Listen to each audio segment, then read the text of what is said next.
Ang kasaysayan ng kulturang Pilipino ay isang makulay na tapestry ng mga impluensya mula sa mga katutubo, mga mananakop, at mga banyagang mangangalakal.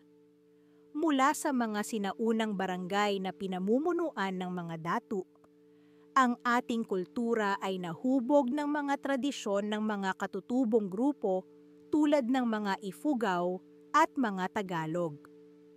Nang dumating ang mga Kastila noong ika-17 na siglo, nagdala sila ng Kristyanismo at mga bagong kaugalian na nagbigay diin sa ating mga pagdiriwang tulad ng Pasko at mga pista.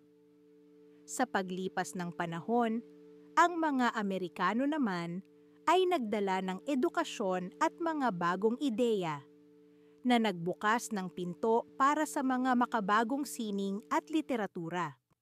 Ngunit sa kabila ng mga impluensyang ito, ang ating pagkakakilanlan ay nanatiling matatag.